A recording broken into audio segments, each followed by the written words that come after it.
Sophie Montreuil, je suis directrice de la recherche et de l'édition à Bibliothèque et Archives nationales du Québec.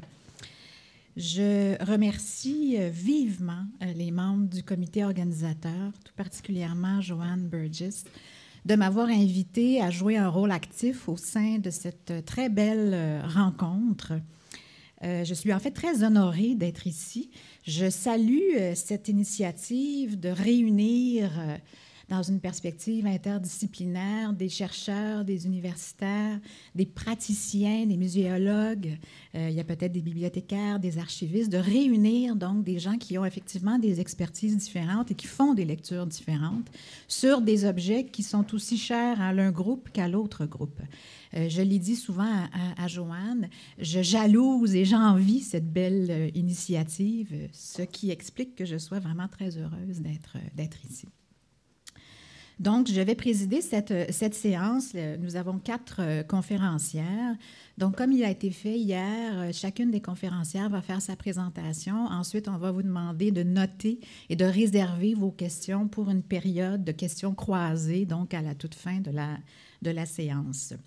Alors, sans plus tarder, je vous présente la première conférencière. Et c'est une séance bilingue, comme il a été fait hier. Donc, je vais lire en anglais la biographie des conférencières qui vont parler en anglais et en français, celles qui vont parler en français. Cela dit, pour la période de questions, si vous voulez poser une question, vous avez un malaise dans l'une ou l'autre langue, je pourrais agir à titre d'interprète simultané avec ce que ça comporte d'imprécision peut-être. Voilà. Alors, j'y vais. Alors, Madame Lauren Lerner is a professor of art history at Concordia University. She holds a cross-disciplinary formation in art history, library science, and communication studies. In 2005, she curated Picturing Her Images of Girlhood at the McCord Museum, a project that led to her editorship of Depicting Canada's Children that was published in 2009. The exhibition also led to her research on the Notman Photographic Archives and study of the social and cultural meanings of pictures and texts from the late 19th century. She has written about Notman's portraits of girls reading in relation to female education and upbringing. An interest in the history of Canadian cultural publications inspired her article on photographic selections, analyzing this compilation by Notman as the first history of art book published in Canada. Madame Lerner, your time.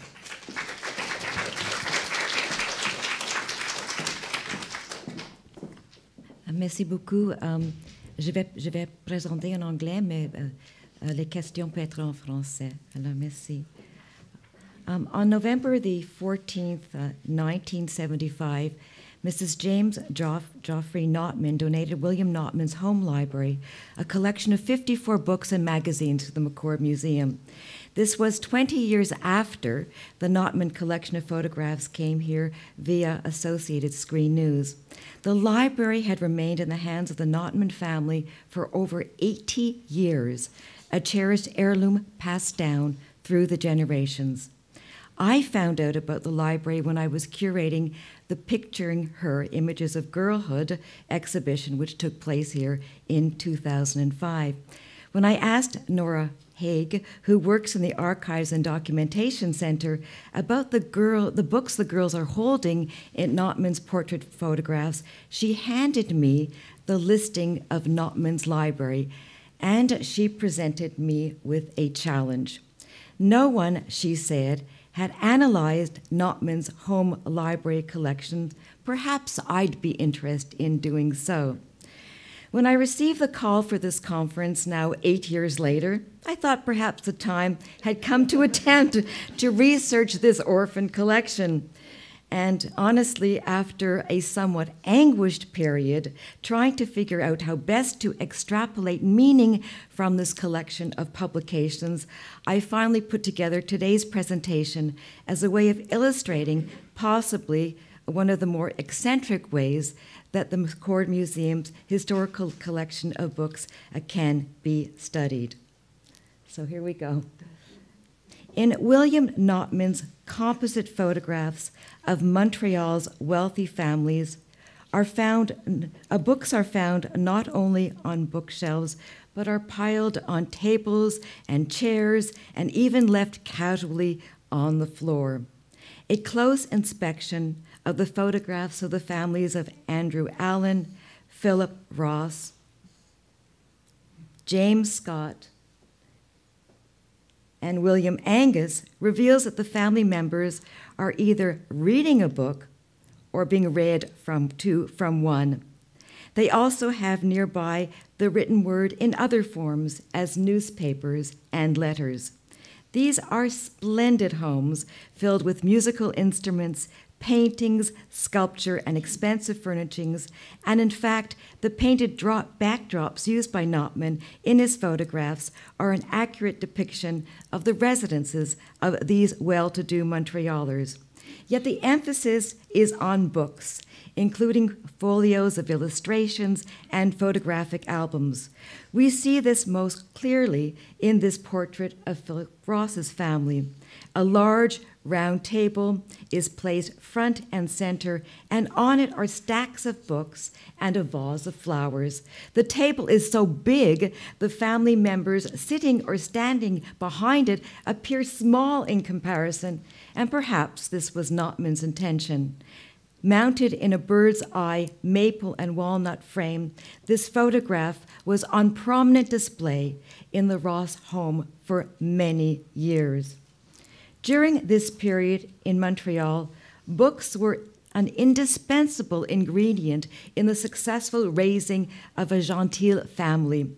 A dreary place is a bookless home, my young friends.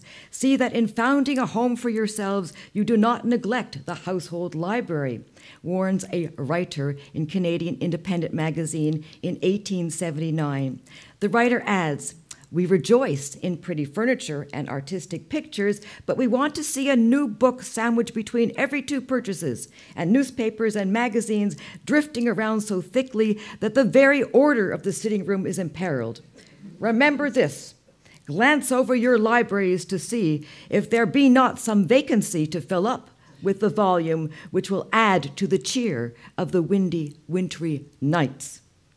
This was the era before public libraries, when Montreal families found their reading material in the collections they amassed at home.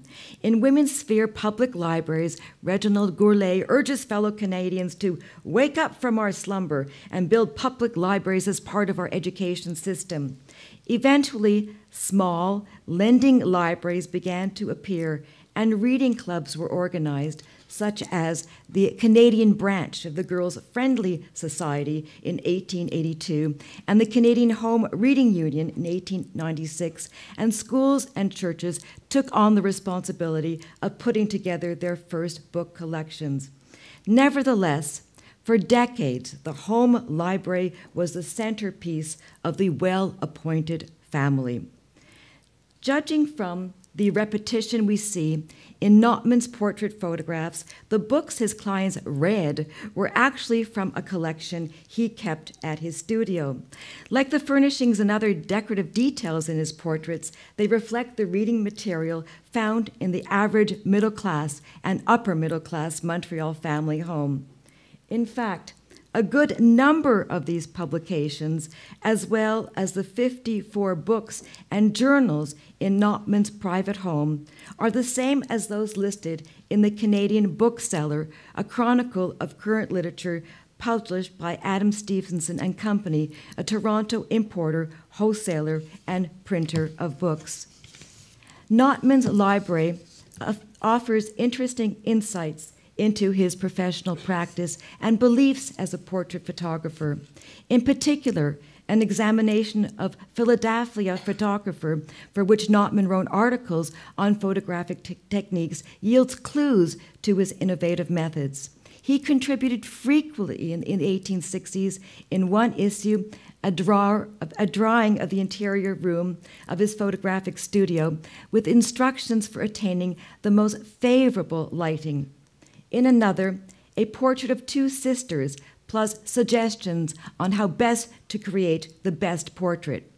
It is obvious from these articles that Notman considered his photographs to be works of art, as when he prefaces his formula for taking negatives and printing with the advice that success does not depend on catching novelties, but rather on the careful application of well-proved processes using the best materials and studying, as far as opportunity occurs, the principles of art from books, paintings, engravings, and above all, study from nature. The magazine's editors added their own comment with a view to explaining Notman's unique photographic effects. Mr. Notman's style of working is peculiar to himself. He discards the method of making the picture hard and wiry, that is, excessively sharp, and by taking the subject very slightly out of focus, arrives at a softness and fine pictorial effect which must grow more and more pleasing as one carefully studies his work. A wide variety of books in Notman's home library were by well-known British authors. Several contemporary novels and texts devoted to religious literature also graced his bookshelves, as well as magazines that covered literature, politics, art, and culture.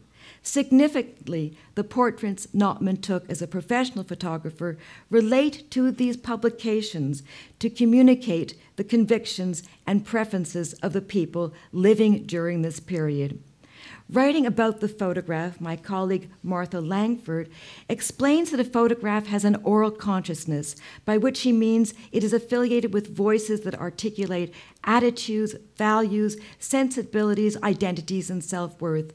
These voices are collectively known as orality.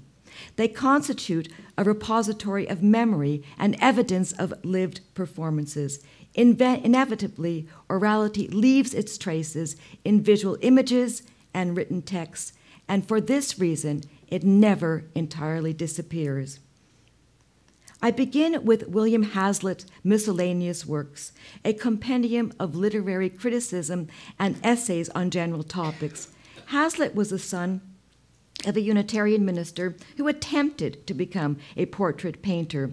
After little success, he turned to journalism and literature, and eventually he developed close friendships with his essayists Charles and Mary Lamb and the Romantic poets Coleridge and Wordsworth.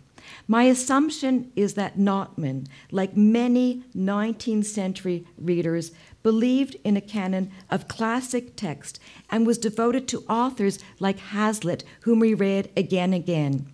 This absorption through rereading was an accepted practice, as Hazlitt himself noted it on Reading Old Books, which he wrote in 1819. He writes, "I hate to read new books. There are 20 or 30 volumes that I have read over and over again, and these are the only ones that I have ever desired to read at all. I do not think altogether the worse for a book for having survived the author a generation or two." Let's say then that Notman had a profound interest in Hazlitt's beliefs and perhaps even shared them. One of Hazlitt's beliefs was that of the three primary ways of perceiving the character of a person, by looks, by words, or by actions, the least deceptive was the person's looks. Someone could spend his whole life lying to himself and other people, but a painting of his face by an accomplished artist would reveal his true thoughts and feelings. Within a visual aesthetics that was mainly focused on the viewpoint of the beholder, Hazlitt imagined portraiture, through its depiction of human character, to be capable of generating an engaged receptiveness. These are the ideas that shaped his analysis of a Titian portrait in the Louvre in an essay from Miscellaneous Works. All its faculties are collected to see what it can make of you. As if you had intruded upon it with some hostile design, it takes a defensive attitude and shows as much vigilance as dignity. It draws itself up as if to say, "Well, what do you think of me?" and exercises a discretionary power over you. It has an eye to threaten and command, not to be lost in idle thought or ruminating over some abstruse, speculative proposition. Hazlitt saw portraiture as a visual expression of the human soul and inner consciousness realized through the creative intercourse between the artist and his subject and brought to life by the beholder, and so did Notman. In Notman's home library were the giants of 19th century literature mingled with popular novels and anecdotal essays. The portrait played a dominant role. The poems of Robert Southey, which includes numerous references to portraiture, are praised by Hazlitt in The Spirit of the Age, Contemporary Portraits. He lavishly describes Southey as the best and the most natural prose writer of any poet of the day. In the love sonnet to Delia, from the complete works of Robert Southey, the poet wishes he were the gentleman in the portrait in Delia's parlor, so he could gaze on her, whether from book or needlework her looks arise. This verse reminds us of the numerous photographs Notman took of Montreal's most eligible young women, commissioned by their parents in the hopes of winning an advantageous marriage for their daughters. In nearly every picture, the subject is standing to better reveal her fine figure, her head is posed at its best angle in three-quarter view, and her facial features are enhanced by soft lighting. Notably, she is captured in the moment of glancing away from reading a book, plainly a trope, to confirm her dedication to uplifting literature.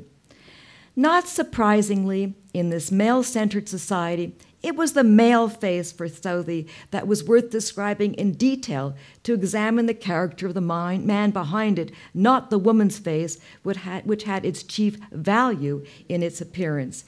In a eulogy for Bishop Heber, the Anglican Bishop of Calcutta, who died suddenly at the age of 42, nearly every part of his facial portrait reveals a unique frame of mind. His capacious front, his comprehensive eye, his open brow serene, such was the gentle countenance which bore of generous feeling and of golden truth. Such were the lips whose salient playfulness enlivened peaceful hours of private life, whose eloquence held congregation open-eared, as from the heart it flowed a living stream, etc., etc., etc.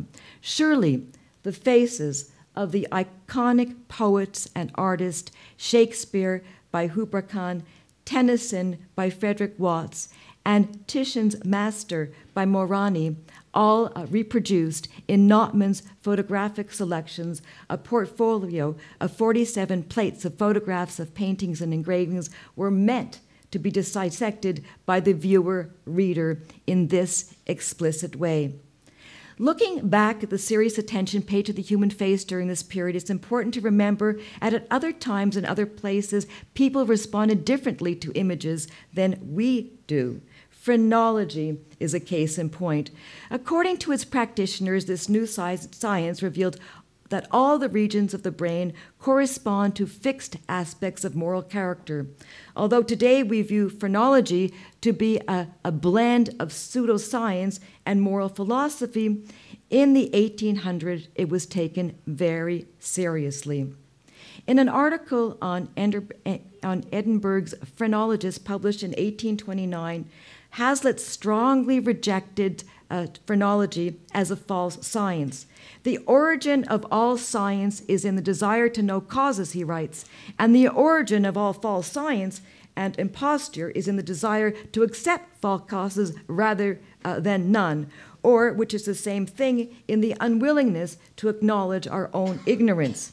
So, while Hazlitt engaged with the portrait as if it were a real person, giving it both voice and agency, and insisted that the face gave visual expression to the inner workings of human experience, he was adamant that a person's individual nature and tendencies were unconnected to the supposed findings of phrenology.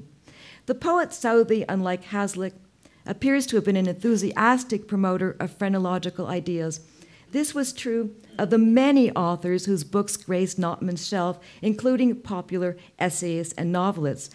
Mrs. Mary Balmani, who wrote Pen and Pencil in 1858, another book in Notman's library, is a prime example.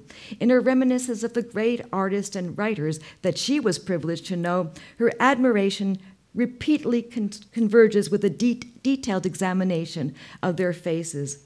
Listed as portraits in the book's table of contents are Sir Thomas Lawrence, Thomas Hood, Mrs. Cowden Clarke, T. Crofton Croker, Henry Fuseli, and Anne Hathaway. But these are more than simple portraits. For Bomani, the subject's facial characteristics reveal much about their character. Waxing enthusiastically about the leading portrait artist, Sir Thomas Lawrence, she describes his immortal mind beaming through the face, a head and face resembling some pale and beautiful portrait of the old masters, bright gray eyes shining kindly of those with whom he conversed, the serene and classic features, though perfectly colorless, full of grace and expression, irradiated as though from a light within. In comparison, Lytton was more tempered when he wrote about women of ill repute in Kenelm Shillinglee, his last novel before he died. Lytton acknowledged his belief not only in phrenology, but also in physiognomy, an earlier pseudoscience that claimed humans could detect the personality of their fellow citizens by their complete appearance. Perhaps he admitted his beliefs in order to sustain his description of Mrs. Cameron's face. The delicate outlines in the lips and nostril evinced sensibility, and the deep downward curve of it bespoke habitual sadness. Who could look at the formation of those lips and not see that they belonged to the nervous, quick, demonstrative temperament? And at observing her again more closely, that suppression of the tendency to candid betrayal of emotion would the more elicit our curiosity or interest, because if physiognomy and phrenology have any truth in them, there was little strength in her character. In Notman's time, there was an ever-increasing interest in portraiture among Canadians in the middle and upper classes, partly due to the emphasis of literature in their home libraries.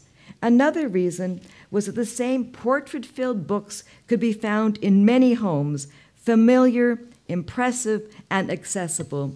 In addition, for the first time, a widespread interest in portraiture was possible because photography made it affordable for more families to have their portraits taken. Needless to say, as a clever businessman, Notman wasted no time in nurturing the appeal of portraiture, and as a portrait photographer, he flourished. When studying the contents of Notman's home library, in particular the texts that focus on the human face, we can see that adopting a research strategy that takes into account oral consciousness can be helpful in discerning the evolution of thought patterns in late 19th century Montreal. Within this frame of reference, Notman's portraits of Montreal families can be understood to partake of complex ideas shared by many members of his community. Thank you. Now I will introduce Heather McNabb. Heather McNabb is a PhD candidate in history at Concordia University. She is also a part-time worker at the McCord Museum. Her paper represents one of the avenues of research that she is undertaking for her dissertation, which will examine some of the ways in which photographs are reused and reinscribed with meaning over time in the telling of history. She is particularly interested in the changing role that historic photographs have played within history museums, and will be using the photographic collections of the McCord Museum as a case study. The many years that she has spent with the Notman Photographic Archives at the McCord Museum, cataloging and helping researchers find and order photographs, have served as a catalyst for her work. Mrs. McNabb. Okay, good morning. Okay. The McCord Museum, or to put it more precisely, the people who've been involved with or caring for its objects, have been collecting knowledge on the subject of Canadian history for several generations now, beginning with David Ross McCord, whose initial collection, donated to McGill in 1919, now forms the nucleus of this museum. The history that has been disseminated over the years through the McCord's artifacts, quite naturally, has tended to reflect current historiographical interests and concerns. One can imagine, then, that what was deemed to be of interest to be collected for the purposes of research and exhibition has changed quite radically since David Ross McCord's time. Today, I'm focusing on the collecting and use of photographic artifacts at the McCord over the years, and I'll zoom in on the period of arrival of the Notman collection in 1956. I'll take a peek at how this collection was viewed and used at the time of its donation and not long afterwards, and also how its arrival transformed the way historic photographs were viewed at the McCord. So now, to start, I'll begin at the end today with the classic example, I think, of the McCord Museum's dissemination of history using the photographs from the Notman collection. Now let's see if I can make it work. There we go. So this well-known coffee table book by McCord curators Stanley Triggs and Russell Harper came out in 1967 amidst the celebration of Canada's centennial year. The idea that William Notman, a masterful artist, pictured an emerging nation is immortalized here with 174 beautifully reproduced illustrations which fill this large hardcover publication. Portraits of influential figures in the growth and development of 19th century Canada are printed as large as possible in the book, one image per page, except for spreads, and the pictures are posed in ways that leave no doubt in the viewer's mind as to their importance. So we saw George Etienne Cartier, this is Sir Donald Smith, later Lord Strathcona, and Sir William Dawson, to show you a few. Even unknown faces look monumental and majestic, printed in rich, warm tones. This is Miss Ethel Bond. In addition, there are many finely detailed views of lumbering, shipping, farming, and the railway. This is loading timber in Quebec. And a 100-ton mountain engine near Field, BC. The combination of Canadian individuals who would achieve greatness, along with stunning views of the successful commercial activity, make a lasting impression of the history of Canada's earliest days as having been both promising and prosperous, with an inevitably secure future. So now that we've briefly explored the ending point of our short biography of the photographic collection today, let's work our way backwards. So in order to know what exactly had changed in the way photographs were used to tell history at the McCord by 1967, we'll first need to begin by understanding how things were before. So we'll step back in time for a little bit to the decade before the Notman collection arrived, and we'll take a quick look around. So here's the building near the corner of Sherbrooke Street and McTavish, which is the home of the McCord, one of the three main McGill University museums in 1947. It's now where the McLennan Library is. And I'm cheating a little bit because that photo was taken in 1927. The McCord Museum, with its collection of artifacts relating to Canadian history, has been closed to the public now for almost 11 years, ever since McGill, cash-strapped during the Depression, had decided to shut the doors. The building is, however, fairly frequently visited by the staff, who will make their dusty forays into its gloomy depths to find answers to requests for information, 62 of them for the McCord Museum in 1946-47 alone. So what kind of a role did photographs play in disseminating history at the McCord early on? Well, not a starring role at all, I'm afraid. In fact, you might even say that, without exaggerating, that photographs were second-class citizens in that respect, relegated to supporting roles in the background, as reference and research materials. So imagine for a moment the office of Mrs. Alice J. Turnham, the assistant curator for the McGill University Museums, on February 17, 1947. Mrs. Turnham is meeting with a Mrs. Mack, who has in her possession 2 snapshot albums full of photographs that she wishes to donate. Here are the albums now. They're a little more well-loved and crumbling than they were in 1947. The albums had been compiled by her late husband, Captain George Edmund Mack, who had worked for the Hudson's Bay Company from 1910 to 1928. His album included seascapes, landscapes, and trading posts. There are photographs showing people at work.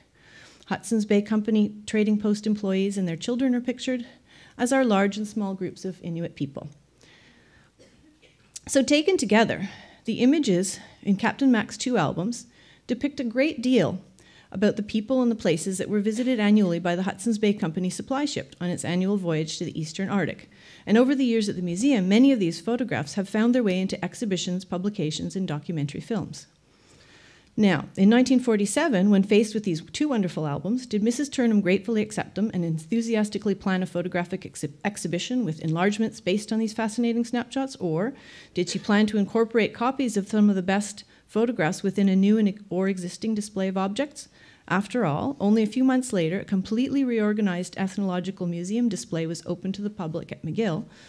So just to give you a little background, the McCord was closed, but exhibitions were still sort of occasionally happening from the McCord in other areas of Redpath or in the library or things like that. So no, of course not. You guessed that. Mrs. Turnham did indeed gratefully accept the albums, but her thank you letter explained of these Eskimo photographs, as she called them, that they were very glad to have them in their reference collection, and mentioning that the pictures will be very useful in compiling information for future exhibits. In fact, a description of the contents of the newly arranged Ethnological Museum display, which was drafted only a few months later, and I might add the exhibit contained quite a bit of Inuit material, does not reveal any evidence of the use of photographs in the exhibition area. So indeed, photographs seem generally to have been considered more suitable for reference material than for exhibition purposes in the McCord and McGill University museums at that time, and even earlier on when the McCord had been open to the public. Photographic records showing the interior of the McCord Museum in the early days are few. Those that do exist show a three-dimensional object-based exhibition style that you can see here in the ethnological displays in about 1927. Some of the other rooms, which did have a good number of two-dimensional images on the walls, like this one you've seen of the colloquium for the advertising for the colloquium, the French Regime Room, the images of choice were primarily paintings, drawings, or engravings rather than photographs. With some exceptions, photographs generally tended to be stored away together with the other printed images in drawers rather than being out with the objects on display. Now, the McCord Museum doesn't seem to be particularly unusual in its display practices. Indeed, some people have noted that museums tended to move away from object-based approaches to the telling of history, not only from about the 1960s onwards, when the growth of social history made it necessary for museums to use other media, including photographic reproductions, to tell the stories that they wished to tell. So one of the primary reasons that photographs were relegated to the role of reference was probably related to the type of history that they were telling at the time. So when the McCord collection was given to McGill, and the display cases were first set up, the type of history envisioned by David Ross McCord was primarily the story of the very early development of what was later to become Canada. David Ross McCord's vision of Canadian history coincided with much of the historiography of the time, except that McCord had a sustained interest in the Aboriginal peoples who first lived here. Accordingly, the McCord's narrative began with Aboriginal people and continued with the French regime, the battle for the Plains of Abraham, and pretty much ended with English settlement not long after the War of 1812. So naturally, much of this early history of Canada took place before the invention of photography. There were some uses found for the display of photographs of early churches or other buildings, but they were far outnumbered by paintings or engravings. One telling clue that demonstrates the role as reference material that was accorded to many photographs early on can be found in the fact that some of the photographs have reference numbers inked across their fronts. You can see at the bottom left corner there. This can be seen to be a slightly rougher treatment that might have been given to more revered objects, since accession numbers tended to be placed a little bit more unobtrusively for objects that were going to be on display. Copy photographs of paintings or engravings were also collected for reference purposes. And one particular collection of 50 photographs of Aboriginal people, copied from photographs in an album belonging to a Mr. Bourne and returned to him, were a relatively popular commodity in the sense that McGill University museums sold complete sets of the photographs to other institutions over the years. This idea of collecting copy photographs, popular not only at the McCord but in other institutions of a similar nature, history and ethnological, points to a more widespread museological approach to photographs that emphasizes their informational qualities over their material ones. A more object-driven approach to photographs within these kinds of museums would have meant collecting only the original prints. A final example of the more subordinate role played by photographs in the museum prior to Notman can be found in the institutional records for a large donation that arrived in 1946 from the estate of a Mrs. W.H. Smith. The letter of thanks for this donation mentions that the costumes, the old document, and the stuffed cased birds are of special interest and the library is delighted to receive the books. The accompanying deed of gift lists a number of items, obviously of lesser interest to the museum since they weren't mentioned in the thank you letter, and among them were 8 daguerreotypes. These case photographs were provided with no additional description on the deed of gift either, just 8 daguerreotypes, while the costumes and their accessories were listed in relatively greater detail. Now, this is not to say that all photographs were unwelcome. A small minority were very much appreciated from the beginning. But by and large, photographs were not a priority for the museum to collect or to exhibit. Now, what a change happened with the arrival of Notman. So the photographic material that was donated in 1956 dated back to the founding of the well-known and extremely successful Notman Photographic Studio a century earlier in 1856. It was indeed doubly significant upon its arrival in that it was both historically important and also a considerably bulky addition to the McCord's collection. I won't go into too much detail about the studio here, but basically it was an accumulation of over 78 years' worth of photographic material, including an estimated 300,000 negatives, 200 photograph albums. Now we're talking albums, like not just albums. 200 photograph albums containing a total of about 400,000 photographic prints and 44 index books that was purchased from the Associated Screen News to donate to McGill. In both material and philosophical terms, this acquisition certainly represented a significant turning point for the museum. At the time the Notman collection was acquired, the total number of museum objects stored at the McCord had only reached about 20,000, including a relatively small proportion of photographs. Some of them were even portraits and views by Notman. With this donation in 1956, however, the numerical balance had abruptly shifted from the other museum objects, and photographs suddenly had a far more significant presence within the museum. So this considerable addition, not surprisingly, radically changed the perspective of the museum in relation to photographs and their perceived potential to be used in the dissemination of history, but it took a little while for them to figure it out. Material concerns are never very far from the surface in the correspondence relating to the acquisition of this collection. The fact that storage space was problematic can be seen in a letter written by the McGill University's museum director now, by this time, Alice Johansson Turnham, to the director of the George Eastman House on February 22, 1956, the same day that she had received the first 12 of the eventual 200 photographic albums from the Associated Screen News. Turnham explained that they planned to keep the photograph albums for study, but that many of the negatives undoubtedly will prove historically worthless and can be discarded. Turnham requested advice on whether or not to microfilm and discard the bulky glass of the remaining negatives, estimated at about 100,000, or alternatively, whether the originals should be kept. Turnham requested advice, and again on February 27th, the same day that a further 129 albums arrived at McGill from Associated Screen News, and before she had received a response from the GEH, you can almost feel her panicking, Mrs. Turnham drafted a letter to the Director of Reference Services at the National Library of Canada asking the same question. The fact that the glass negatives were not microfilmed and discarded in the end was probably due to the sage advice of Beaumont Newhall at the George Eastman House and Martha Shepard at the National Library, which was also very likely combined with a certain amount of inertia that could well have been induced by the overwhelming materiality of this large collection. Storage concerns remained, however, and early on, even the photographs in the albums were not safe from the possibility of being discarded to save space. I won't get into the details. But it was not that the staff at the McGill University Museums did not appreciate the collection. Indeed, its utility for researchers was clearly recognized and celebrated. On November 9th, 1956, for example, the McGill University Museums officially announced the acquisition of the collection at a cocktail reception held at the Redpath Museum. Mrs. Turnham, in speaking at the reception, explained that the McCord viewed the collection as a tool through which future historians, sociologists, writers, artists, and illustrators will be able to recall scenes and places and people, many of which otherwise exist today only as memories. The photographs from the Notman studio, it seems, were apparently still considered as research tools, but things were changing rapidly. Significantly, Turnham also declared that plans were underway for a major exhibition featuring the photographs for the following summer, and the possibility of having a traveling exhibition with enlargements had already been discussed.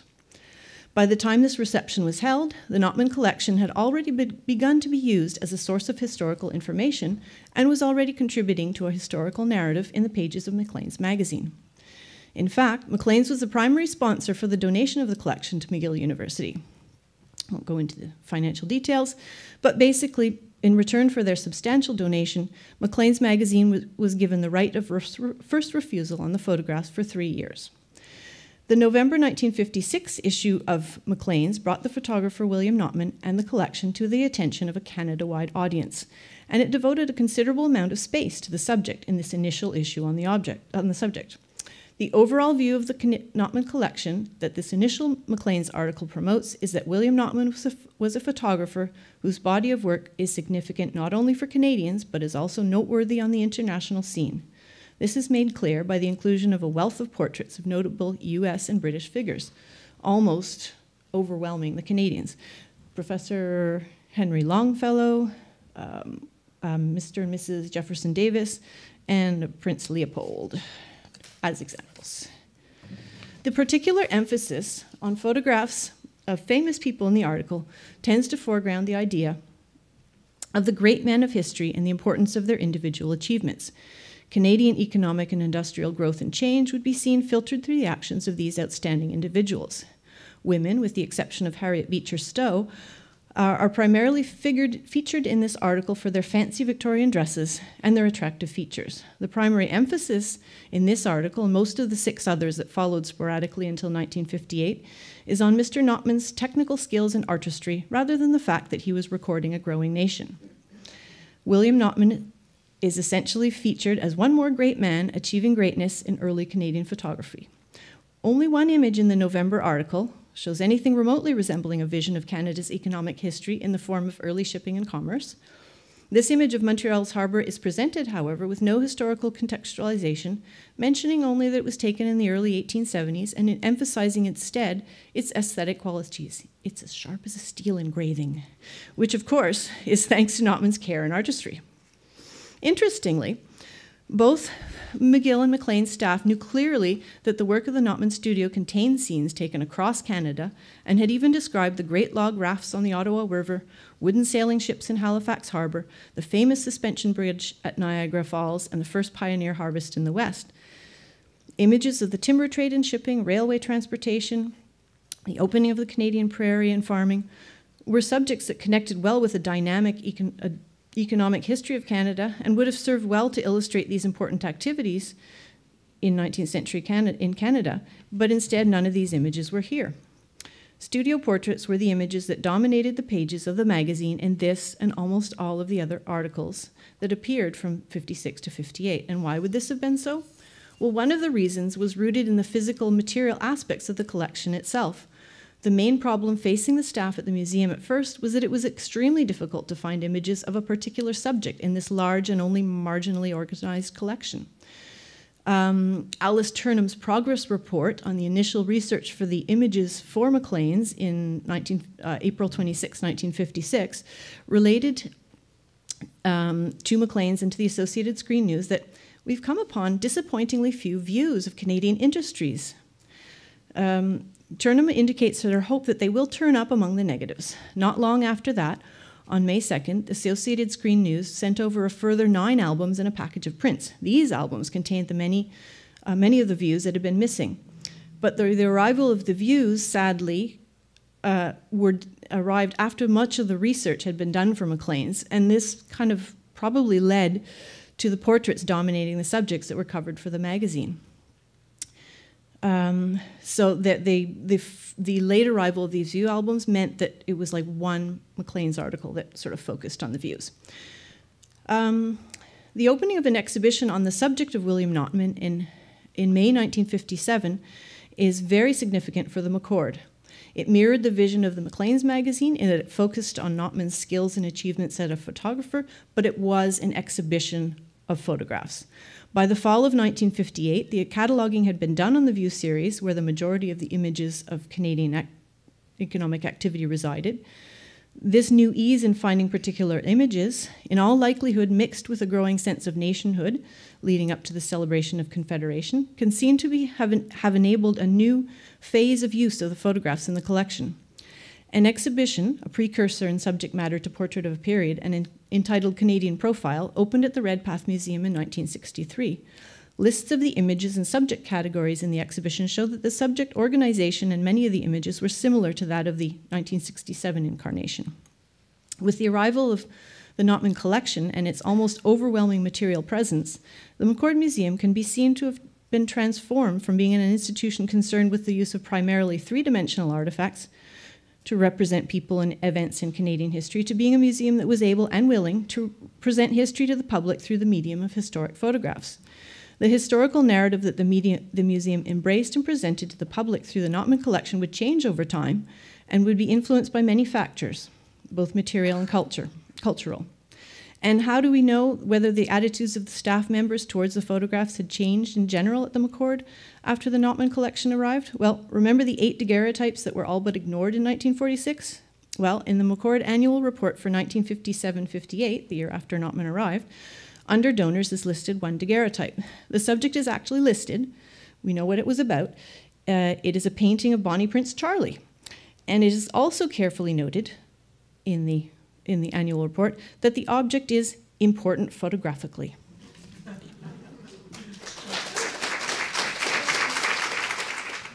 Merci beaucoup, Madame McNabb. Notre troisième conférencière va plutôt s'installer à la table, je crois, ou au micro finalement? D'accord. Alors, il s'agit de Caroline Truchon. Caroline Truchon est candidate au doctorat à l'Université de Montréal. Elle prépare une thèse sur la pratique sociale de la collection. Elle s'intéresse aussi à l'histoire des musées et elle enseigne à titre de chargée de cours au programme de maîtrise en muséologie de l'Université de Montréal depuis 2008. Elle détient également une formation en muséologie qui l'a amenée à travailler pour divers musées et organismes, à la documentation des collections et à la réalisation d'expositions en tant que chargée de projet aux expositions et recherchiste. Depuis 2010, elle siège au conseil d'administration de Cité Historia, le musée du Sceau au Récollet. Je suis très heureuse d'ajouter et de la présenter aussi à titre de boursière du programme de soutien à la recherche de Bibliothèque Archives nationales du Québec lors du concours 2011-2012. Alors, Madame Truchon.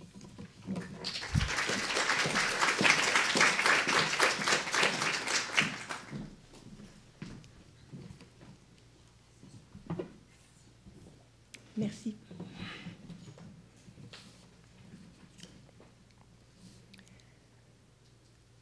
Alors, donc on change de sujet, parlons de numismatique. En 1880, le gouvernement canadien fait l'acquisition de la collection numismatique constituée par le collectionneur Gerald Ephraim Hart, au coût de 2 500 $. Outre le bon état de conservation et la rareté de certaines pièces, le gouvernement considère la collection comme un témoin des grands moments de l'histoire du pays et il espère qu'elle contribuera à les faire connaître.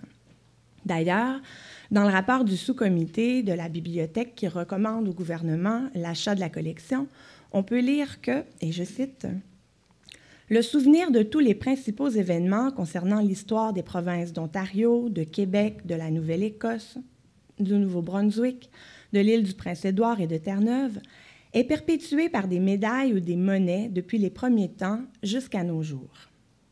À raison de l'intérêt et de l'importance de cette collection, qu'on la considère à un point de vue historique ou national, nous croyons que, comme addition à la bibliothèque, elle servira à établir et probablement à faire connaître plus clairement plusieurs événements consignés dans les Annales du Canada. » Fin de la citation. La renommée du collectionneur est un autre élément soulevé par le gouvernement pour justifier l'achat de la collection numismatique Hart. En effet, Hart a la réputation, pour reprendre les mots du bibliophile Phileas Gagnon, d'être un ardent collectionneur et un bibliophile bien versé dans la connaissance de nos raretés canadiennes. Il provient de surcroît d'une bonne famille, l'une des plus anciennes du Bas-Canada. Né à Montréal en 1849, Hart est issu de cette fameuse famille d'origine juive installée au Canada depuis 4 générations. Cultivant une passion pour l'histoire de son pays, il constitue des collections de livres, de documents anciens, d'autographes, de timbres, de pièces de monnaie et de médailles, collections qui lui permettent de poursuivre ses recherches historiques. Hart est d'un des nombreux collectionneurs que j'étudie dans le cadre de ma thèse et donc, avant de poursuivre, je prends 1 minute pour vous présenter l'architecture générale de ma recherche qui nous permettra de bien comprendre cette recherche sur Hart. Et donc, je reviens tout de suite après au cas de Hart. Mon projet de recherche doctorale en cours porte sur la pratique de la collection à Montréal dans la deuxième moitié du 19e siècle. Je m'intéresse à tous les types d'objets collectionnés. Pièces de monnaie, médailles, timbres, artefacts amérindiens, œuvres et objets d'art, autographes, livres et documents anciens. Et je ne m'inscris donc pas dans une approche disciplinaire. Je m'intéresse plutôt aux gestes collectionneurs, à la culture de la collection en tant que pratique sociale. D'une part, j'étudie les discours tenus par les collectionneurs et les regroupements de collectionneurs, afin de comprendre la culture de la collection. L'analyse des discours permet de dégager les motivations déclarées par les collectionneurs, de révéler les critères de valorisation de la collection et les attributs du collectionneur. D'autre part, mes recherches se concentrent sur la pratique même de la collection et démontrent que collectionner constitue une série de gestes qui se regroupent autour de 3 principales actions que sont l'acquisition, la gestion et la diffusion de la collection. Différentes sources permettent d'avoir accès aux discours et aux pratiques. Je pense notamment à la correspondance et à d'autres écrits personnels de collectionneurs, aux catalogues de vente, aux catalogues d'exposition, aux articles parus dans les journaux, aux archives photographiques, aux publicités, aux chroniques nécrologiques, ainsi qu'aux revues spécialisées, dont beaucoup sont publiées par des collectionneurs et des associations de collectionneurs. Le musée McCord possède pour sa part des fonds incontournables pour la réalisation d'une telle étude. Je pense entre autres aux archives de David Ross McCord, évidemment, d'Edward Greenshields, de Notman et bien entendu aux archives de Gerald F.M. Hart, qui sera le sujet de ma communication d'aujourd'hui. Les archives de Hart conservées au musée McCord m'ont permis de mieux comprendre la pratique du collectionnement. Elles contiennent des manuscrits d'ouvrages et d'articles, dans lesquels l'auteur nous fait part de sa vision de la numismatique et des motivations qui sous-tendent sa pratique. À travers ses écrits, nous le verrons aujourd'hui, Hart identifie du même coup les critères de valorisation des objets collectionnés ainsi que les attributs et caractères qui définissent le collectionneur sérieux.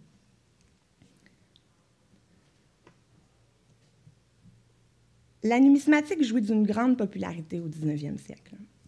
À Montréal, la Société d'archéologie et de numismatique consacre d'ailleurs ses efforts à la constitution, notamment d'une collection de pièces de monnaie et de médailles. Pour la plupart des membres de la société, la numismatique se pose en science auxiliaire par excellence de l'histoire.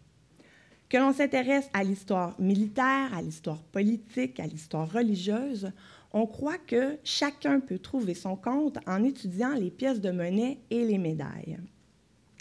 Certains affirment d'ailleurs que si toutes les collections du monde étaient réunies en une seule et même collection, l'histoire du monde et de chacun des pays pourrait y être étudiée. Cette idée est conforme au goût historiographique de l'époque, qui valorise les grandes figures et qui est ambitieux d'une histoire totale. En effet, les données recueillies grâce à la numismatique sont essentielles à l'histoire des souverains, l'histoire des hommes politiques, des héros nationaux et aux commémorations des événements marquants, comme les grandes batailles, par exemple. Elle est également tout indiquée pour nourrir une histoire événementielle qui se fonde sur la chronologie des règnes, des dynasties, des régimes politiques et des grands faits. Hart, comme de nombreux autres collectionneurs de son époque, est convaincu de l'utilité de la numismatique pour la discipline historique. La numismatique, croit-il, permet de révéler des événements oubliés ou inconnus, d'identifier des mythes tenus jusqu'alors pour des faits, de prouver ou de réfuter des éléments discutables, ainsi que de confirmer ou d'infirmer les conclusions tirées par les historiens. Ainsi, se consacrer à rassembler les matériaux essentiels à l'écriture de l'histoire, c'est faire œuvre utile. Il enjoint d'ailleurs d'autres personnes à faire comme lui. Il écrit notamment « Consacrez-vous aux preuves de l'histoire et vous serez un atout précieux pour Montréal ». Or, si beaucoup de collectionneurs croient que l'étude de la numismatique, de leur collection numismatique, permet d'accéder à l'histoire, seuls quelques-uns d'entre eux produisent des ouvrages à caractère historique. Encore moins nombreux, faut-il le dire, sont ceux qui se considèrent historiens. En accumulant les preuves matérielles du passé, ils réalisent plutôt un travail préparatoire à la réalisation de l'ouvrage historiographique. Ils estiment que leur pratique prépare le terrain aux historiens à qui reviennent les tâches de trier et d'interpréter les matériaux. Or, ce n'est pas le cas de Gerald F. M. Hart, qui écrit des ouvrages historiques reconnus par ses contemporains. Je pense entre autres à 2 ouvrages, The Fall of New France, paru en 1888, et The Quebec Act, paru en 1891. Et ce, sans compter les articles et les conférences données devant diverses sociétés savantes. Benjamin Sult dira notamment de lui qu'il a publié des études historiques de mérite. Comme d'autres numismates de son époque, Hart soutient la supériorité des pièces de monnaie et des médailles comme témoins de l'histoire sur tous les autres types d'objets collectionnés. 2 principaux arguments sont avancés pour soutenir l'affirmation. Le premier touche l'infaillibilité. Selon les auteurs consultés, ces objets, parce qu'ils ont été frappés par une autorité étatique, sont d'une incontestable authenticité, contrairement aux textes historiques, par exemple, qui ont pu être transcrits à plusieurs reprises et dont le contenu a pu être altéré. Comme le fait remarquer Hart, « Books tell us the story, but seeing is believing ». Les livres, donc, comment peut-on, poursuit-il, douter de l'existence des Jeux olympiques de la Grèce antique lorsque les pièces de monnaie confirment les faits? La seconde raison concerne leur caractère réputé comme indestructible, propriété qui les distingue, selon certains, des autres vestiges du passé, comme les livres, les statues, les tableaux ou les bâtiments. Évidemment, nous savons pourtant que tous que les pièces de monnaie sont sujettes à la corrosion ou encore à la réutilisation, mais les numismates de l'époque, en véritables partisans inconditionnels de leur passion, prétendent fréquemment que les pièces de monnaie sont indestructibles. La numismatique s'impose donc, aux yeux de notre numismate, comme la science auxiliaire par excellence de l'histoire. Dans un texte dans lequel il confronte les qualités de la numismatique et celles de la philatélie, Hart n'hésite pas, d'ailleurs, à dépeindre la collection de timbres comme une pratique presque inutile. Je me permets ici une citation un peu longue, mais je trouve qu'elle présente bien la rhétorique que l'on retrouve chez de nombreux collectionneurs à l'époque. Alors, je cite, « Il semble y avoir un mépris particulier pour l'envoûtante et utile étude de la numismatologie, alors qu'une grande attention est donnée à la philatélie, un passe-temps quasi inutile. J'ai aussi été un collectionneur de timbres par le passé, possédant quelques spécimens de valeur. Mais au-delà d'une satisfaction temporaire liée à l'acquisition de timbres-poste assez rares ou d'une variété de couleurs que peu de gens ou personne ne possèdent, je n'ai jamais pu glaner la moindre connaissance historique de cette collection. Mais quelle différence avec les pièces de monnaie et les médailles, matériellement impérissables et permettant de confirmer les faits historiques enregistrés par les auteurs anciens ou contenus dans les archives. » Fin de la citation. Hart indique donc clairement sa préférence pour la numismatique et pose sans détour la supériorité des pièces de monnaie sur celle des timbres-poste. Pourtant, il importe de préciser que les philatélistes revendiquent eux aussi, à la même époque, la valeur des timbres quant à la compréhension de l'histoire. La philatélie commémore, selon eux, les événements passés et constitue conséquemment bien plus qu'un simple passe-temps. La volonté de distinguer le collectionnement d'un simple passe-temps, justement, est présente chez de nombreux collectionneurs montréalais, et je dirais même de manière très prononcée chez Hart. Il est conscient, comme bien d'autres, de la mauvaise réputation qui précède le collectionneur. L'image négative associée à ce personnage remonte à l'Antiquité. Le collectionneur est alors dépeint comme un être possessif, un être jaloux, solitaire et qui peut parfois se montrer capable du pire pour acquérir l'objet de son désir. Au XVIIe siècle, certains philosophes débattent même à savoir si la pratique relève du vice ou de la vertu. Puis, au siècle qui nous occupe, les représentations stéréotypées abondent. Médicaux, avec la constitution en discipline scientifique de la psychologie et de la psychanalyse. Des discours littéraires aussi, on pense notamment au Cousin Pont de Balzac, moralisateurs ou encore anecdotiques. Le collectionneur est dépeint à la fois comme un être fou, obsessif, calculateur, ridicule ou encore marginal. Même si la figure du collectionneur se transforme au cours de la deuxième moitié du 19e siècle et qu'elle revêt des caractéristiques plus positives, l'image du collectionneur excentrique, frivole et marginal persiste. Et, à Montréal, le discours des collectionneurs répond longtemps à la longue tradition littéraire et philosophique qui discrédite leur passion. Pour distinguer la pratique d'un simple passe-temps ludique et inutile d'une simple lubie d'écolier, Hart élabore un discours axé sur l'utilité de sa pratique, c'est-à-dire les pièces de monnaie et les médailles sont essentielles à l'écriture de l'histoire. Ainsi, il importe, selon lui, de mener des recherches historiques à partir des pièces de monnaie et des médailles. Ce sont ces recherches qui confèrent à la pratique toute son utilité et qui permet de l'ériger en science. Hart emploiera d'ailleurs à l'occasion le terme numismatologie à la place de numismatique, incluant donc la racine grecque logos, qui désigne des disciplines de savoir ou encore la science. Cet effort pour ériger le collectionnement en science influence aussi la définition qui sera donnée du collectionneur, comme le laisse d'ailleurs entrevoir un des textes de Hart intitulé « American Plantation ». Dans ce texte, il opère en effet une distinction entre une manie qui consiste en l'accumulation, que l'on retrouve chez le simple collectionneur, et une pratique jugée utile, qui participe à l'établissement de faits historiques incarnés par le numismaticien.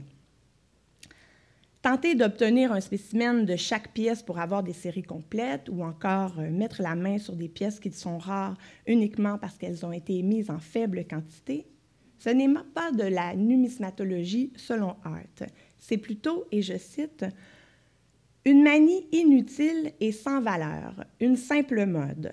Alors que collectionner des pièces de monnaie et des médailles qui établissent les faits historiques est bénéfique pour la postérité et extrêmement louable. C'est grâce à ce type de collectionneur que l'histoire est prouvée. Et alors qu'il s'agit d'un passe-temps et d'un plaisir pour le collectionneur, l'activité est d'une inestimable valeur pour l'historien et pour la postérité. Fin de la citation. Le cas de Hart permet d'illustrer un moment, un tournant dans l'histoire du collectionnement. Longtemps attaché à la figure de l'antiquaire humaniste et influencé par le modèle du cabinet de curiosité, la pratique trouve une nouvelle source de légitimation dans la science moderne. Les propos tenus par Hart rappellent que nous sommes à l'époque de la poussée positiviste, un moment où la science devient, pour les élites sociales, le critère premier de légitimation, tandis que la culture humaniste, trop associée au culte du passé, décline en tant que forme, production et transmission de la connaissance. Hart tente de légitimer sa pratique numismatique en l'ancrant dans un langage et dans une démarche scientifique moderne.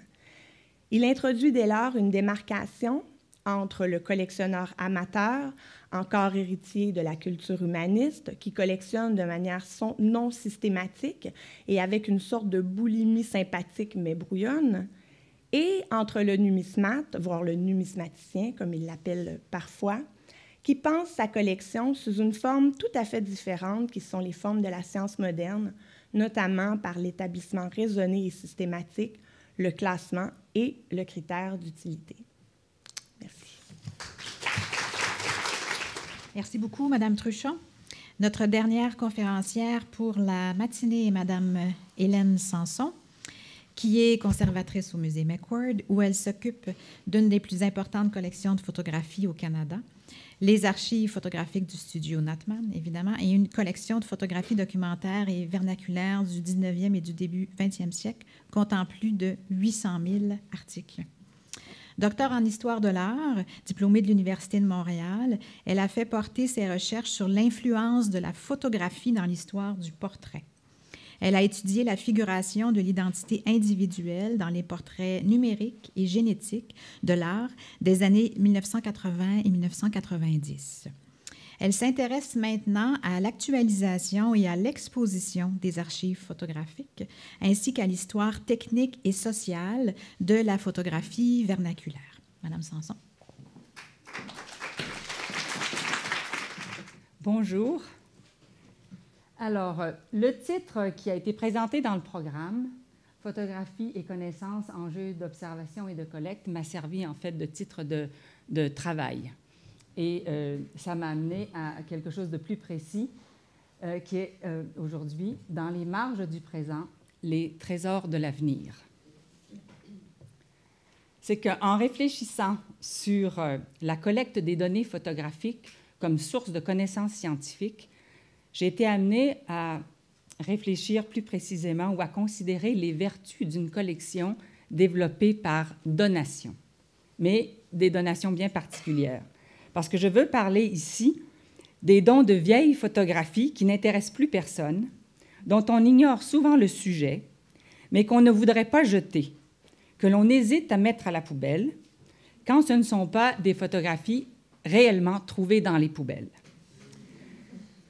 Du point de vue théorique, ce sont des objets qui ont perdu non seulement leur valeur d'usage, comme dans la plupart des objets qui entrent dans une collection muséale, mais aussi leur valeur symbolique. Christophe Pomian, dans son ouvrage fondamental « Collectionneur amateur et curieux », n'hésite pas à parler de déchets pour désigner ces objets qui sont inutiles et dépourvus de signification.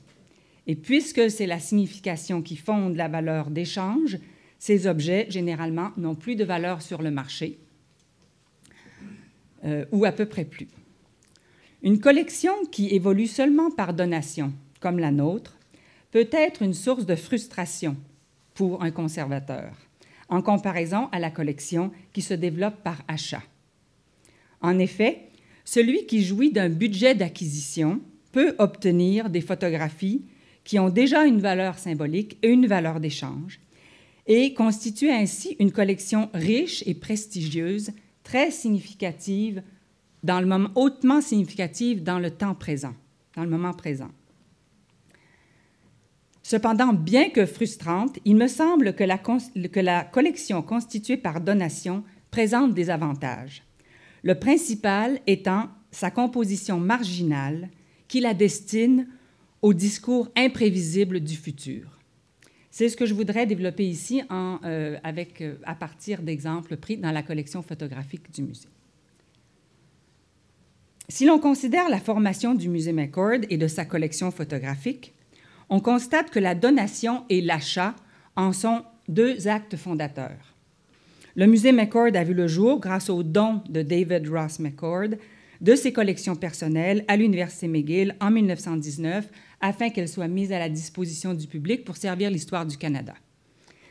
Ce modèle de formation, qui est celui du don d'un bienfaiteur de la cité, est le modèle typique des musées nord-américains, du plus petit au plus grand.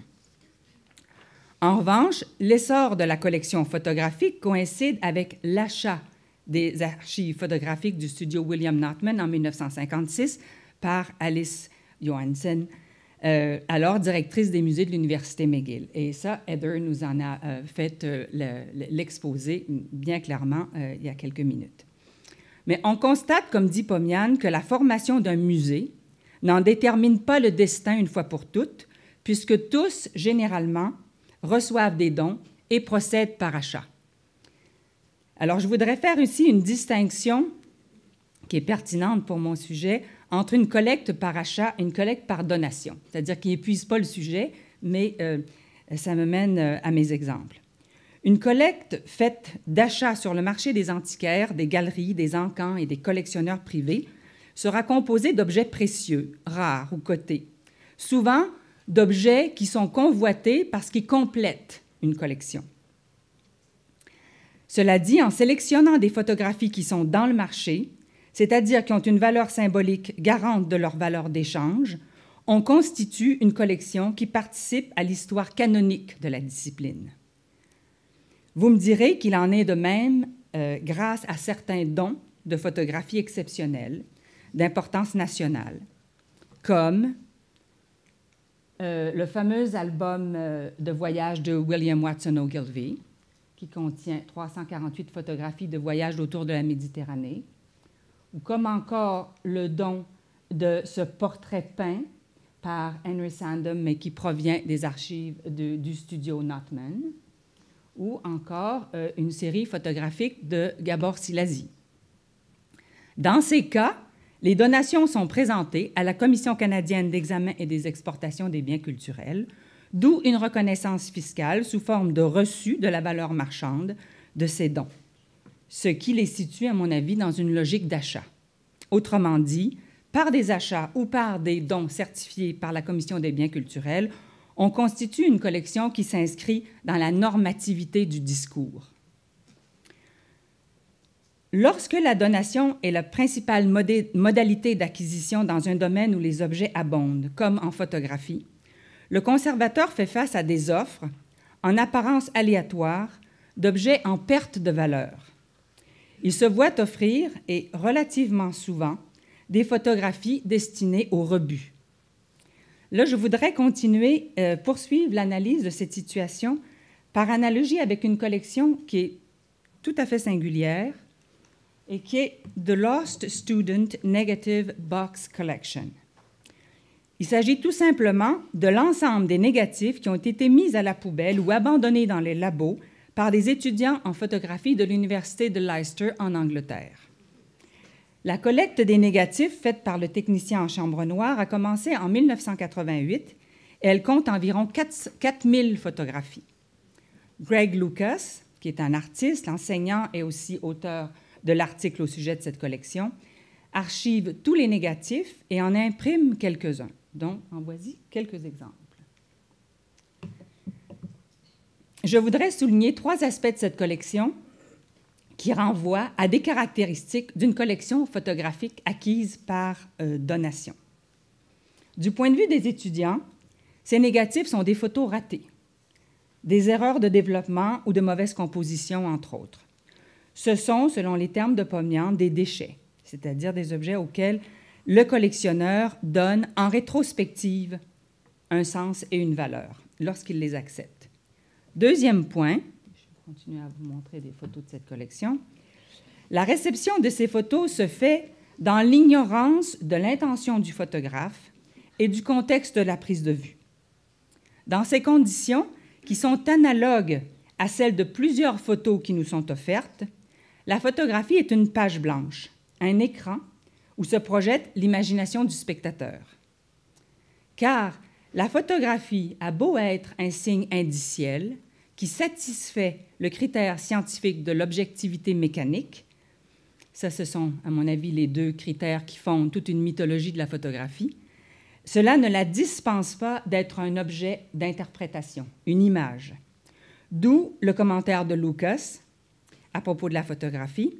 Its loyalty to the referent is irrefutable, but its ambivalent, ambiguous fidelity to a certain meaning is what makes it so addictive. La collection des négatifs perdus est fascinante car elle est le lieu par excellence de l'ambiguïté et de la spéculation. Troisième point, l'auteur a créé cette collection pour comprendre la photographie dans un contexte éducatif. Puisqu'elles ont été rejetées par les étudiants en photographie, elles pointent vers ce qu'il ne faut pas faire.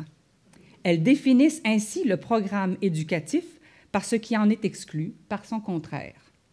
Ainsi, à l'instar de la Student Box, une collection de photos a priori sans utilité ni signification intrinsèque indiquerait les aspects de la vie sociale par ce qui en est exclu, du moins par ce qui est en perte de valeur symbolique dans une société.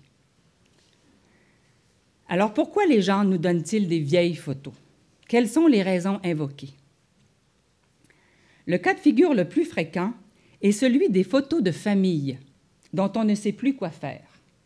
Le donateur nous dit généralement, j'en donne un exemple, celle-ci est particulièrement belle. Le donateur nous dit généralement, ça remonte aux ancêtres, mais mes enfants ou les enfants ne sont plus intéressés par ces vieilles photos. Ou encore, je n'ai pas d'enfants, ça me fait mal au cœur de les jeter, je vous les donne, et si vous ne savez pas quoi en faire, jetez-les. Je pense que mes collègues... Pardon? Je vous laisse l'audio. Oui. Voilà, c'est ça. Dans les années 1970, Stanley Triggs, qui était conservateur ici de 1965 à 1993, a recueilli plusieurs de ces albums de photos de famille composés de snapshots des années 1900 à 1940. Personne n'en voulait. Aujourd'hui, cette collection est une source d'information de plus en plus demandée, avec un potentiel d'illustration inouï et encore inexploité. Martha Langford en a fait un sujet de thèse en 2001, publié en 2001, Suspended Conversation, The Afterlife of Memory in Photographic Albums. Ces albums sont en effet un laboratoire d'interprétation, pour reprendre l'expression de Lucas au sujet des négatifs perdus. Le plus étonnant des dons de photos, le plus étonnant est le don de photos trouvées dans les poubelles, déposées au bord de la rue afin que les éboueurs les emportent. Quelqu'un les découvre et nous les apporte, pensant que nous pourrons y trouver un certain intérêt. Ces donateurs sont généralement sensibles à la valeur d'ancienneté des photographies qu'ils trouvent. C'est le cas de ce portrait des joueurs de hockey du club des Montagnards, qui a été photographié en 1900 par Richard. C'est tout ce qu'on sait parce que le titre, le photographe est inscrit. C'est le premier club de joueurs canadiens-français qui est considéré comme les précurseurs des Canadiens. Trouvée dans la poubelle, déchirée, elle a été rescapée et apportée au musée, et puis restaurée à l'Institut canadien de conservation et montrée dans notre exposition sur le hockey. C'est la seule photo qui subsiste puisque les archives ont toutes été détruites, perdues dans un incendie. Certains donateurs, trouvant des photos au rebut, les apportent au musée en toute connaissance de cause. Et c'est, encore une fois, le cas de Stanley Triggs lorsqu'il a trouvé les Red Path Cards en 1966. Il s'agit de 848 planches de carton comme celle-ci, comportant environ 10 photographies chacune, 10 ou 12, enfin un peu plus, des impressions photomécaniques et des tirages originaux, parfois des Notman, des Henderson, des Lapray et Laverne, mais surtout des photographies inconnues, des photographes inconnus. Ces photos illustrent une région ou une ville du Canada à travers l'architecture, le paysage et les personnalités de marque. On estime que ces planches ont dû être constituées vers la fin des années 1910. Les planches sont toutes identifiées par région géographique et elles proviennent de l'ancienne bibliothèque Redpath. Stanley Triggs les a trouvées en tas sur le bord de la rue où il passait pour se rendre à son travail. Il a mis la journée à les trier sur place pour garder les planches qui se rapportaient au Canada et il a laissé là les planches de géographie internationale. Mais il y avait une question de quantité, il faut croire. Aujourd'hui, toutes les photos sont cataloguées et en bonne partie numérisées. Et elles sont parmi les photos les plus reproduites pour les chercheurs. Il en est de même aussi pour une collection de positifs sur verre, des Lantern Slides, qui servaient à illustrer des cours de géographie et d'économie à l'Université McGill. C'est Stanley Triggs qui a trouvé ce meuble. qui est constitué de tiroirs verticaux et tout son contenu, des lantern slides, dans les mêmes conditions que les Red Pat Cards. Ces derniers exemples recoupent un autre motif de don qui est la désuétude technologique. À savoir que lorsqu'une nouvelle technologie de l'image ou du visionnement de la photographie des photos apparaît, ce qui était d'usage auparavant devient obsolète. Les planches RedPath ainsi que les diapositives sur verre sont des outils pédagogiques qui ont été remplacés par la diapositive 35 mm et aujourd'hui, qui est elle-même remplacée aujourd'hui par le PowerPoint. Alors, le même motif de don prévaut dans l'acquisition des photographies aériennes du service de la géomatique de la Ville de Montréal, produite afin de cartographier la ville dans les années 1960-1970. Le projet de cartographie est antérieur à 70, mais la portion de collection d'archives que nous avons date de 1960. Nous avons acquis près de 2000 photographies comme celle-ci. La Ville de Montréal nous a offert ces photos parce que le service de géomatique déménageait et qu'il n'y avait aucune utilité à conserver ces plaques de verre ainsi que tout l'appareillage attenant depuis que la cartographie était passée à l'ère numérique. Elles viennent d'être mises en valeur dans l'exposition du mois de la photo, tramée en altitude, conçue par Paul Wambel, afin de faire réfléchir sur le phénomène de l'image automatisée dans notre culture visuelle. Au demeurant, chacune de ces photographies est extrêmement riche en détails sur la configuration de Montréal durant une période de grande transformation des années de l'Expo et des Jeux olympiques.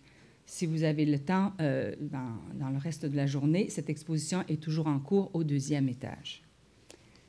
Un autre cas de donation s'observe, et c'est mon dernier exemple, lorsque les descendants d'un photographe amateur nous offrent l'ensemble du travail de ce dernier demeuré inconnu.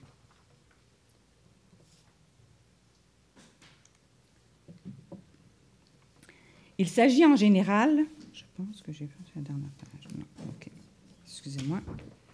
Il s'agit en général d'une grande quantité de photographies qui doivent être traitées avant de les rendre accessibles et significatives pour la recherche, comme ces photographies de David Wallace Marvin, données par sa veuve en 1978.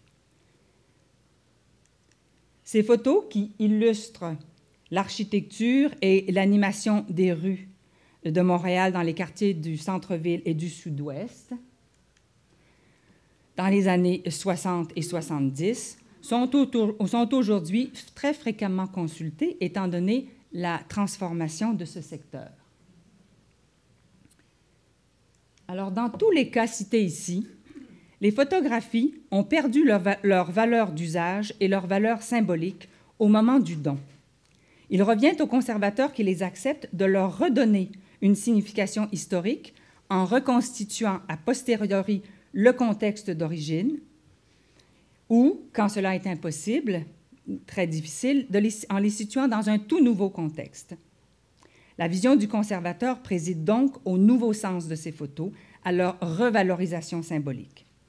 Cependant, avec ce type de don, comme avec les photos de la Student Box, il y a place à la conjecture. La marge d'erreur potentielle est grande. Mais en dépit du risque de faire entrer dans la collection des objets qui n'ont peut-être pas le support significatif nécessaire, il se constitue une collection en marge du marché qui se caractérise par son développement que je dirais organique, c'est-à-dire selon un dynamisme imprévisible parce qu'il est inhérent à la vie sociale dans sa totalité. Une telle collection peut être une source de découverte accidentelle, une source d'interrogation nouvelle, et croyez-moi, des recoupements étonnants y surviennent spontanément. Je crois qu'en faisant place aux photographies qui sont vouées à l'oubli, on sort du cadre, on fait place aux non-dits, aux modes mineurs, aux lignes de faille, qui, étant dans la tâche aveugle du présent, seront peut-être dans la ligne de mire des générations futures. En terminant, je me suis demandé quelle était la leçon à tirer des choix qui ont été faits par le passé et qui s'avèrent aujourd'hui très pertinents pour la collection, des choix qui ont été très fructueux pour la collection documentaire aujourd'hui. Et après en avoir discuté avec ma collègue Nora Haig, qui est ici, on en est venu à deux conditions qui sont requises, et je suis certaine que ce ne sont pas les seules, mais c'est un début de réflexion. C'est qu'il me semble qu'il faut que la collection soit ouverte, sans que la complétude soit une finalité, et surtout que le conservateur soit en relation constante avec les chercheurs, parce que c'est vraiment là que s'affine sa sensibilité au sujet porteur. Merci beaucoup.